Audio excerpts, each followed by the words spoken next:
Hello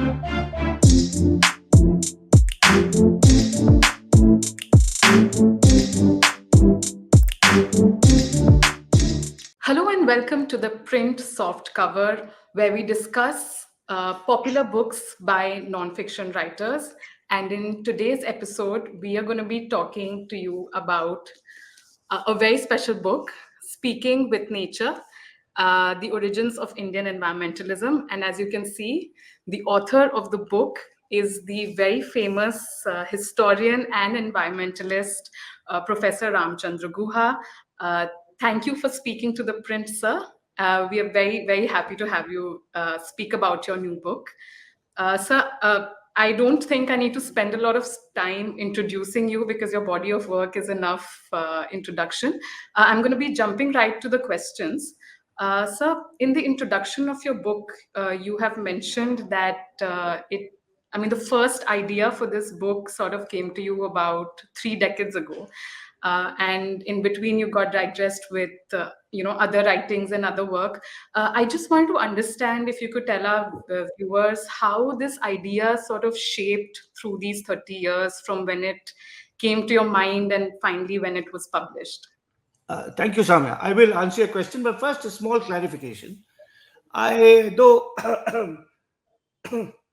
I don't consider myself an environmentalist, a historian, yes, a biographer, a columnist, but because I am a scholar of the environment, I've been influenced by my encounters with many different environmentalists across India and the world. But I myself am not an activist. I'm a scholar and writer. But that's a minor caveat.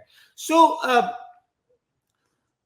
I started my academic career by doing a PhD on the history and sociology of the Chipko movement, which I think all of your viewers will know about. And that was a study of protests from below. Peasants seeking a more caring, a more just, a more sustainable future for themselves, a movement that married environmentalism with social justice. And after doing that, after finishing my PhD, I briefly taught in America, where I encountered American scholars who had written about popular protest movements in contemporary India, contemporary America around environmental themes, but I had also traced an intellectual genealogy from the 19th century of American thinkers. And what struck me about these American thinkers was that they were quite remarkable in their writing, in their perception, but they were speaking for nature, not speaking with nature. And by that, I mean, they were really interested in the protection of the wild, endangered species, glorious redwood forests. So there was very much an aesthetic, romantic appreciation of nature, really not bringing in human beings and community and society and inequality. And in the course of my research, I discovered some of the figures in this book early on in the late 80s and late 80s and early 90s. Indian thinkers from the 19th century who combined an aesthetic appreciation and love for nature with a deep concern about the ravages of imperialism on India's natural environment, and argued that because India had much higher population densities, because it had more fragile ecologies, because unlike Europe and America, we did not have colonies to conquer, we had to really forge a path of development that was much more environmentally caring, that cared for nature and for human beings. Hence, my book is called Speaking with Nature, as opposed to Speaking for Nature. There's one last chapter on a great naturalist and wilderness lover called M. Krishnan, which is called Speaking for Nature, which will make this kind of distinction clear. So I started my research, and through the 90s, I was gathering material on half a dozen very interesting figures. Some Indians like Rabindranath Tagore and Gandhi's economics, Gandhi's associate who was an economist, J.C. Kumarappa, others foreigners who worked in India, like the town planner Patrick Geddes. And I started writing about them, and I was contemplating a book where I got sidetracked because I was asked to write what became India after Gandhi. And then from there, I went on to Mahatma Gandhi and wrote about him. So it was like a 20-year diversion. But this project was always in my mind somewhere. So when I was doing research in the archives, so I was looking at, shall we say, the 1950s. And for India after Gandhi, I was looking at what was happening in our first decades of independence. I was also in the course of looking at old newspapers that dealt with politics and elections and caste and religious differences.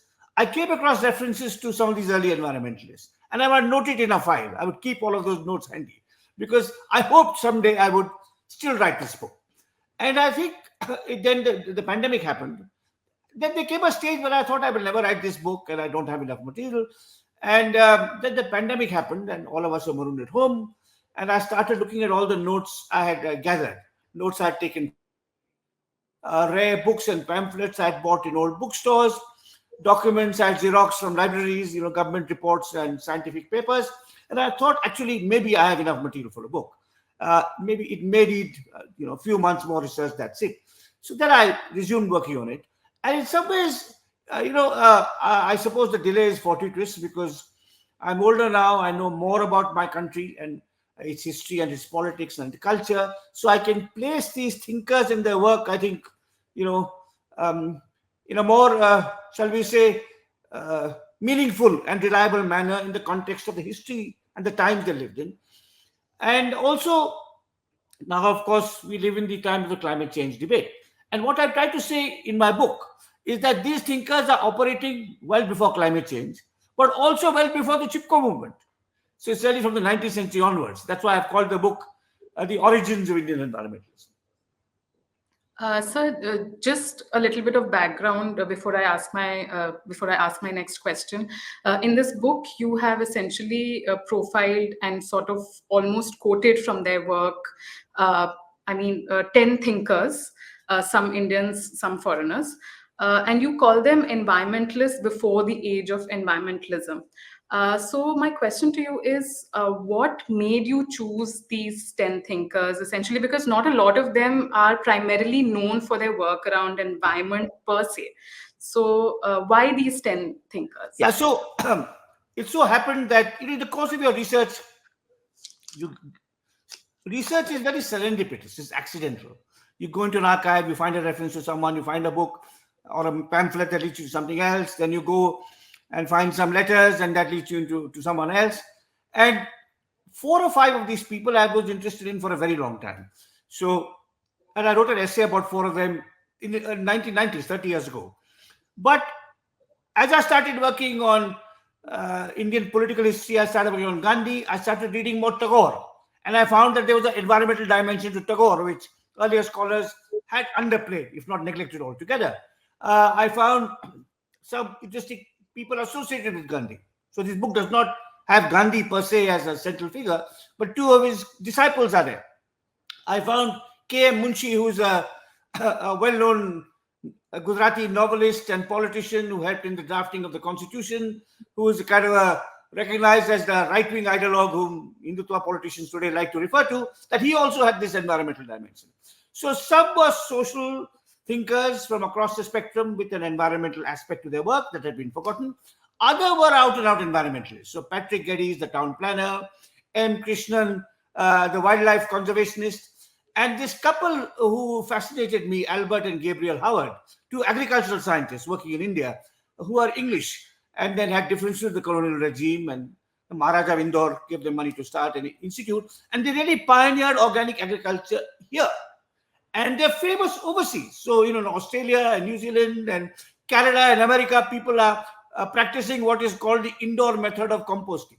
People who feel chemical agriculture is bad for the soil, bad for the health, bad for our future. And it was this couple. And, often one of the weaknesses of this book, which I admit right away in the introduction, is that they're 10 people and they're only two women. And today it's very different. I mean, if you look at the most, arguably, if not the most, one of the most famous environmentalists globally is Greta Thunberg. In India, one of the most famous, maybe controversial, but admirable in many ways, environmentalist is Medha Patkar. The Chipko movement had men and women participating, and sometimes women in leadership roles. So women, but as if you're thinking, if you think environmental activism in the early 20th century, we were a very patriarchal society and women did not have space. And the two women I feature in this book happen to be European women who had, in some ways, more freedom to do what they've done. Now, obviously, questions will ask why not X, why not Y. Every work of history is a conversation. This is 400 pages long. uh, India after Gandhi is 900 pages long. My two volumes on Gandhi, my two-volume biography of Mahatma Gandhi combined are 1800 pages long, but none of these exhaust the subject. A work of history tells you something new, something fresh, something original. The material is new, the arguments are new, the insights hopefully are new, its relevance to the present may be new, but it is not comprehensive, definitive. People. I hope this book starts a conversation. So a literary historian looks at novelists and poets in the early 20th century who were really early environmentalists. Someone looks more sharply at agriculture. So I only have the Howards, but there may be other agricultural scientists who are doing equally interesting things, at urban planners. So I think this book, you know, this question is at one level legitimate. Why not? Why would these 10? But I think the answer to that would, are these 10 people in my book saying something interesting, original, new to you? And are they saying also, apart from saying it's something interesting, original, new, do they speak to 2024? Even if they were writing in 1924. And the answer is yes, that this book is worthwhile. But the answer is no, and not that it should cover everything. I think that is every work of history is uh, a participant in an ongoing conversation. It's not meant to close the conversation. It's meant to take the conversation one or two steps further, and some other scholars from other countries, from other generations, from other social backgrounds than me will take it further still. So there's a very interesting angle that you pick up very early on in this book about the layer of class that worked in the environmental movement globally, where it was understood that certain countries have to attain a certain level of economic stature before they could actually care about the environment. You say, there were certain countries who were considered too poor to go green. Yeah. So, especially in the current context, because some of the most worst impacted countries, and even in those countries the worst impacted population are the people who are below a certain economic Yes, bracket. yes, yes, absolutely. So if you could just elaborate a little bit about India's understanding and journey on this environmental Yeah. movement, So that's considering that it's considered, yeah. that's a very important point. Environmental destruction affects the poor and the vulnerable the most. If you take two examples from India, I could give many more. What is, I don't know, are you speaking from Delhi? Yes. Okay, so the city you live in has perhaps the worst rates of air pollution uh, in the world. Now we are in mid-October. For the last 6 months there were no headlines about pollution in Delhi, but now it'll all start coming. Right now, who is affected by pollution? The affluent people have air purifiers. Not just the politicians in Lutyens, Delhi, but those in colonies in South Delhi and so on. All right, it's the working class people in juggies and jhopadis who are affected most adversely by pollution. Their health, their economic status, their livelihood. The children are affected when schools close down. Right. Now, move to another example, mining in the tribal heartland. Now, of course, we are told we need mining for economic growth. We haven't accomplished the green transition yet. The West caused this climate change problem, so why can't we use our coal? That's kind of nationalist argument is used to use coal. Other metals, bauxite, copper, are vital, uranium. But the mining is done in such a way that it displaces Adivasis. They lose their lands, their livelihoods, their shrines, their water sources, and so on and so forth. So the idea, which is a pernicious idea based partly on ignorance, partly on malevolence, that poor countries can't afford environmentalism. Environmentalists are anti-development. They're holding up our progress. They are Western agents, CIA agents, or KGB agents. All these kind of accusations that are made, sometimes by very respected columnists in the Indian press, are utterly misguided, ignorant, and plays into the hands of those who want to loot our natural resources for private profit and destroy the poor. Now, that doesn't mean we don't need economic growth. It doesn't mean liberalization was all bad. We needed to encourage entrepreneurship and so on. But we also need to recognize that because our population densities are much higher than America and Germany and Britain when they first industrialized, because our ecologies are much more fragile. This is an elementary thing which you just think about it. If you cut, Soumya, if there is a forest in the Swiss Alps, suppose you clear fell it, the forest will regrow. If you clear fell a forest in the Himalaya, a monsoon will come and there'll be massive soil erosion leading to floods. So our ecologies are much more fragile. Our population densities are much higher. And because we came late to the economic development game, we don't have the colonies of Asia and Africa and America to colonize, which is what the first industrializers did. So we have to be much more environmentally responsible. We have to consult scientific expertise, of which there is now quite a lot in India. So, uh, unfortunately, no government, regardless of political party, consults those who can tell you how to plan the energy transition without affecting economic growth and assuring social justice, how to ensure that a city like Bangalore does not have to go farther and farther away in search of water, how to organize public transport in an efficient and environmentally caring way. We do have enough scientific expertise, but those scientific expertise and experts are very rarely consulted. But the argument of this book is that in a poor, heavily populated, fragile country like India, environmental responsibility may be even more important than America. And it has to bring in community rights and social justice alongside it. So, but I have this argument, Soumya, is implicit. This is not a book of argument or polemic or even policy. It's a book of historical analysis and historical research. But by reading about these figures and what they said, it's in a sense comparable to, this is an analogy which may make some sense to your viewers. It's comparable to writing about a 19th century feminist or a 19th century Dalit activist, early 20th century Dalit activist, who's writing at a time when, the caste system is very rigid. It's all encompassing. The Brahmins don't want to give any rights to the lower caste, or early feminists who are telling you that women's rights are important. No, we'll take care of it. What is important is, in the glory of India and so on. Today we are told what is important is the great economic development of India, right? Now, so I think these are real pioneers, and they are voices of reason and of caution. But again, my book is not prescriptive. It is analytical and descriptive. Read this and make up your mind. It'll be fine if a reader has to be saying these guys were talking rubbish, they're out of date, out of place, we have no need of these 10 thinkers.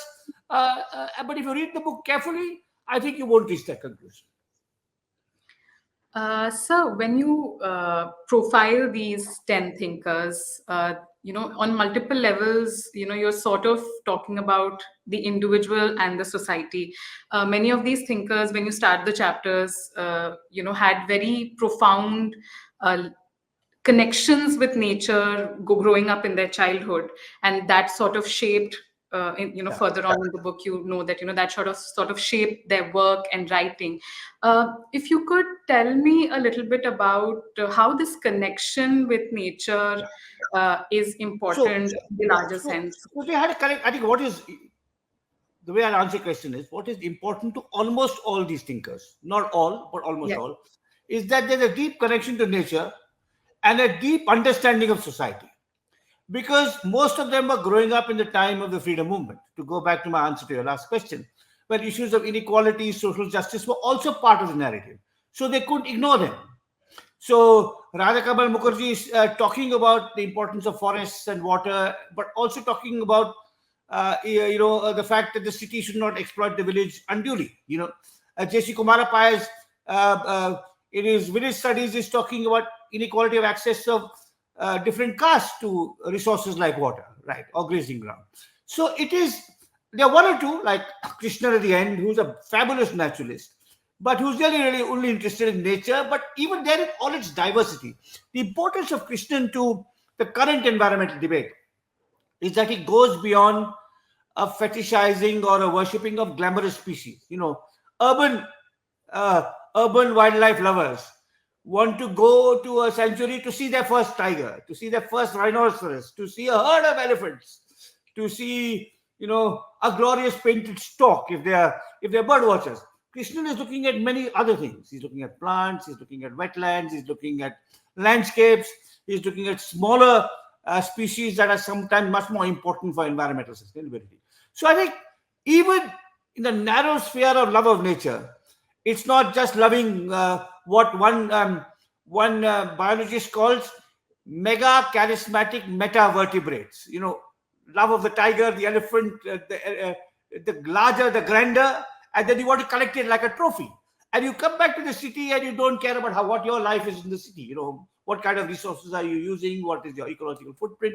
So I think I'm hoping that this will, even the nature lover, the pure nature lover, whom I can understand because the beauties of nature, particularly in a country like India, and it's striking when you go out into the countryside or the wild and you see all these glories unfold of non-human life unfold before you. But I hope it will make them think a little bit about society as well. Sir, my last question is not necessarily about the book per se, but your work has a lot of your work has essentially been around Mahatma Gandhi. You just spoke about him. The book cover has a very nice picture of Gandhi and Tagore. Yeah, Uh, so, and he also sort of makes guest appearances in some of the chapters. that's true. That's true. That's So true. I just want to understand, especially in the current context, because from being a very unifying figure in the Indian political history, he's come up to be a controversial figure That's right. That's right. lately. So if you could sort of tell us a little bit about how Gandhi as a figure has changed, considering you have researched extensively, and also So like any future work around this that we can expect. absolutely. So I'm glad you ended with that question because I'm working on a book today now, and I'm fairly well advanced. So maybe another 18 months or 2 years it might be out on precisely what makes Gandhi controversial today. So my biography was in two volumes. The first volume was from his birth till his departure from South Africa. The bulk of the book was about his 2 decades in South Africa. There was stuff about his boyhood in Kathiawar and his education in London as well. The second volume starts with his return to India in 1915 and ends with his death. Now, what I'm working on now is you could see it as a kind of, in a sense, an independent, freestanding sequel. So it brings the story down to the present. And it's much more argumentative. My biography was a work of narration, description, relationships as they happened. Here I will talk about why is it that when Gandhi was alive, there was such strong criticism of him from the Marxist left. Why is it 70 years after his death that the strongest criticisms are from the Hindu right? Uh, uh, when you look at his views on women, what were they like? Was he just an ordinary Hindu patriarch, or were there elements which showed a more progressive tendency? When you look at his views on caste, Ambedkar and he had a celebrated debate, but both are long dead. In tackling caste discrimination today, can we draw from both Gandhi and Ambedkar? What are the international resonances of Gandhi's work? How is he viewed in Africa today, in America today? Or at least since his death. So all of this is being discussed. So it's a book of ideas, argument, debates, with hopefully new material, because not just opinion. But you asked a very good question, but the answer, a fuller answer, a proper, thorough answer will emerge in the book I'm now writing. Thank you so much, Professor Guha, for talking to us, and Thank you. congratulations on this very, very well-researched book. I would urge our viewers to pick up a copy. It's extremely well-researched, and thank you so much for joining us. Thank you. Thank you to the viewers for tuning into this interview. Thank you. Thanks.